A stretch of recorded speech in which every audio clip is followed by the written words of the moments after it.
President Joe Biden has announced that he will be running for re-election. We will watch his announcement video in just a little bit here during this segment, but to discuss it first, this was the expectation, but now the formal announcement has indeed been made.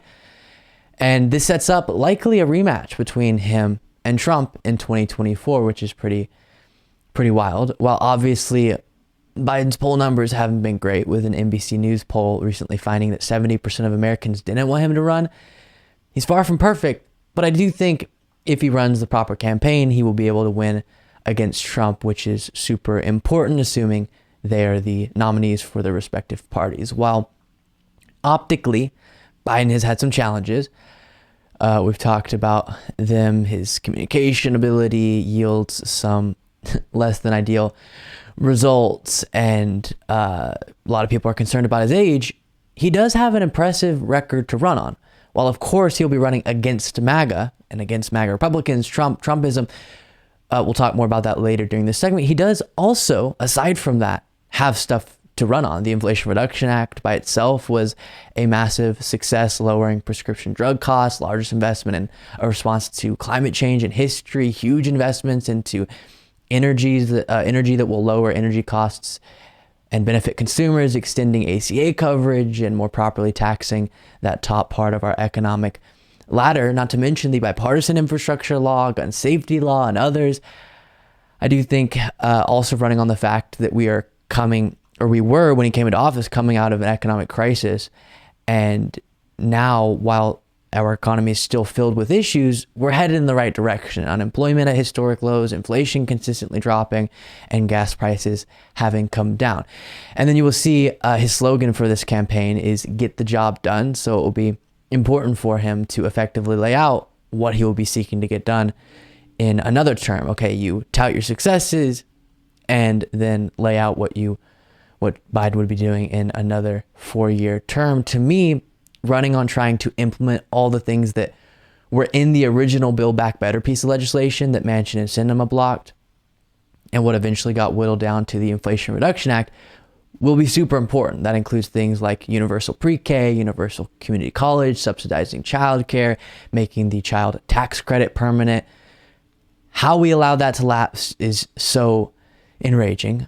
More investments into the ACA and Medicaid and expanding Medicare coverage, investments in our immigration system, expanding free lunch for kids at schools, investments into affordable housing, and more. Those are incredible things that were in Biden's original Build Back Better framework, and then a small portion of the overall Build Back Better framework ended up being implemented into the Inflation Reduction Act, or living through all of the obstruction from Manchin and Sinema and ending up in the Inflation Reduction Act. The unfortunate thing is Biden's just not great with messaging and communication, and so effectively conveying to people those are his agenda items, and a vote for him would be a vote for those things I just laid out that are good policies, may be a challenge.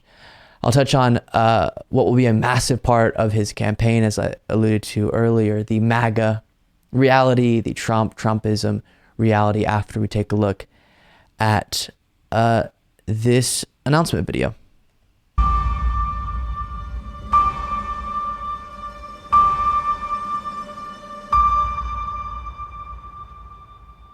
Freedom, personal freedom, is fundamental to who we are as Americans. There's nothing more important, nothing more sacred. That's been the work of my first term, to fight for our democracy. This shouldn't be a red or blue issue. To protect our rights, to make sure that everyone in this country is treated equally and that everyone is given a fair shot at making it. But you know, around the country, MAGA extremists are lining up to take on those bedrock freedoms, cutting Social Security that you paid for your entire life while cutting taxes for the very wealthy, dictating what healthcare decisions women can make, banning books, and telling people who they can love, all while making it more difficult for you to be able to vote.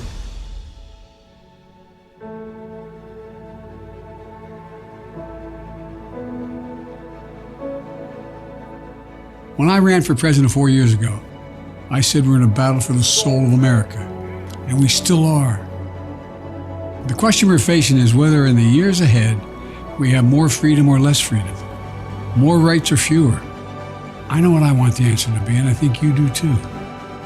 This is not a time to be complacent. That's why I'm running for re-election. We'll stop it there, but later on in the video is when you see that message, "Get the job done," which is the campaign slogan. And I already talked a bit about what getting the job done means for him. To do so realistically, we will need to see a larger Democratic majority in the Senate and a majority in the House in 2024 or 2026. But the last element of this that I want to discuss, as I mentioned earlier, is the MAGA factor, the Trump factor, arguably one of the largest parts of this last Biden campaign and this upcoming Biden campaign. While it's horrifying that we're in this reality in this country where Trump is the likely nominee in the Republican Party, because that's where we are, from an analysis point of view, we can say it actually makes it more likely that Biden will win. It plays into his strengths to be compared to the wacky and wild world that is MAGA. And we saw in the midterms the success of Biden and the Democrats highlighting the radical nature of the driving engine of the modern Republican Party, which is MAGA. And so in addition to running on what Biden hopes to do and what he has done, he will also need to effectively emphasize the danger of Trump and his movement. In political campaigns, of course, you have what are you running for and what are you running against. Biden has things he can run for, absolutely, but a big part of his campaign, unfortunately, in this moment is going to have to be about what he's against, which is Trump and Trumpism. When you're, especially in a situation when you're unpopular polling wise, as Biden is, 70% of the country saying they don't want you to be running, you have to get a lot of people to vote against the other guy, Trump. And because of that, they're voting for you, which however you feel about Joe Biden, it should be a no-brainer to vote for him if it means voting against Trump.